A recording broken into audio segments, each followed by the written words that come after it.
conseil si tu souffres de tout ce qui est dépression, anxiété, burn-out, certaines affections, on va dire, qui touchent à tout ce qui est la santé mentale. Je te conseillerais de t'intéresser à plusieurs choses, mais tout d'abord ton alimentation. C'est vraiment ce qui va donner tes briques, tes cellules, à reconstruire ton corps, à aider tes organes, à détoxifier, notamment le foie. Il a besoin de vitamine B, de vitamine A, de vitamine D, E. Bon, bref, j'en passe.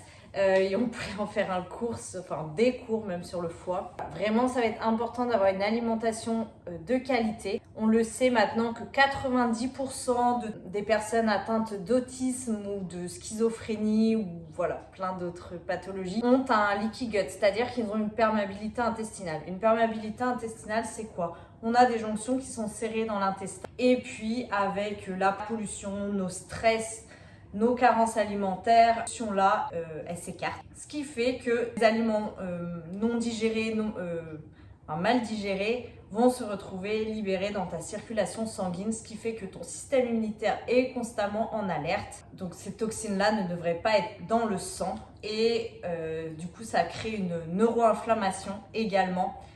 Au niveau cérébral. On a aussi un peu ce même mécanisme au niveau du cerveau. Des molécules se retrouvent au mauvais endroit. Donc prendre soin de ton microbiote, de ton intestin va venir soutenir et donc aider ton cerveau à mieux fonctionner. C'est également important de prendre en compte ton système nerveux et notamment ton nerf vague. C'est lui qui va permettre aux informations de descendre correctement dans ton corps, tous les processus de se faire, c'est-à-dire la digestion, la réparation, la régénération, etc. De plus, un système nerveux qui est figé dans le mode sympathique, donc qui est celui de la lutte ou du combat, qui va être toujours en stress chronique, en instinct de survie. L'anxiété est un état du système nerveux, c'est-à-dire que si tu es tout le temps dans le système sympathique, celui où ton amygdale vient donner des informations à ton corps qui a un danger, eh bien celui-ci sera bloqué en mode sympathique. Donc voilà, venir travailler au travers du système nerveux, par des pratiques corporelles notamment, sont indispensables chaque jour pour venir dénouer tout ça et puis aussi de faire un travail sur les croyances et comprendre comment on fonctionne et qu'est-ce qui peut ou non nous activer, comment je sais que je suis activée et comment je peux justement désamorcer ça dans mon corps. Donc ça pour moi c'est le paramètre indispensable. Et puis le dernier je mettrais qui sont indissociable, c'est l'activité physique et le sommeil une fois de plus. Si ton corps ne fait jamais ces processus de régénération, de détoxification, tu vas baigner toujours dans tes cellules qui seront imprégnées de déchets. Si en plus tu as une alimentation qui n'est pas du tout adaptée, et puis les organes vont s'affaiblir, le corps va s'affaiblir. Et plus on a un corps et on a des pensées détériorées, plus tout ceci s'alimente et à un moment c'est le cercle vicieux. Et pareil, si tu bouges pas, en fait, l'énergie elle peut pas circuler, donc en fait, tu alimentes toujours les mêmes pensées, toujours les mêmes processus, et en fait, t'oxygènes jamais. Et puis, donc voilà. Du coup, finalement, il y aurait vraiment 4 piliers, et je trouve que on n'en parle pas assez. Combien de personnes sont sous antidépresseurs, sous anxiolytiques à l'heure actuelle, et je trouve ça bien dommage qu'on parle pas de tous ces facteurs qui sont juste phares en fait pour sortir de ces états. D'un corps qui peut-être ne bouge plus, d'un corps qui peut-être est épuisé, d'un corps qui est peut-être carence. Donc s'il y a vraiment des grosses carences, vous faire accompagner pour vous supplémenter le temps de remonter. Des cellules qui ne fonctionnent pas ou qui n'ont pas les nutriments, en fait, elles n'auront pas le travail et l'énergie cellulaire de pouvoir faire un travail sur les traumas, d'aller simplement faire du sport, en fait. Il faut de la vitalité pour ça et ça passe par nourrir correctement vos cellules, votre corps. Voilà, donc prenez soin de vous, prenez soin de tous ces facteurs qui sont à notre portée, qui ne coûtent pas vraiment d'argent finalement.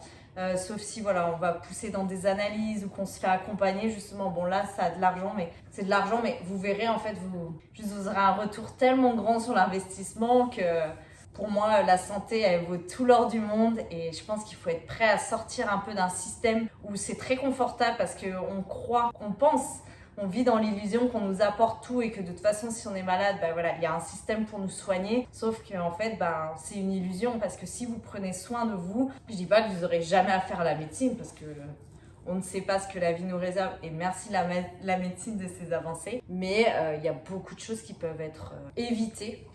Hier encore, je discutais avec une petite mamie qui a un diabète qui me disait « Ah, bah, de toute façon, j'ai toujours mal mangé. » Il y avait des infirmiers qui étaient là et qui disaient « Mais c'est pas grave, mangez, il y a l'insuline. » C'est une petite mamie qui bouge plus, qui a déjà perdu la vue. Ses jambes sont violettes et voilà, on sait que le diabète peut créer des amputations. Donc un jour, c'est ce qui risque de lui arriver. Elle a déjà une moitié de thyroïde en moins. Elle a déjà des problèmes de cœur. Enfin voilà, il y a tous ces organes qui sont en train de crier au secours. Et bah, pour elle, en fait, dans sa croyance, c'est déjà je ne souffre pas. Et donc, bah, en fait, tout va bien, quoi. Et à la fois, elle est malheureuse de la solitude, d'être dépendante. Mais d'un côté, en fait, pour elle, maintenant, c'est même plus une question dans son esprit de pouvoir reprendre le pouvoir. Donc voilà, donc faites attention à toutes les phrases que vous entendez.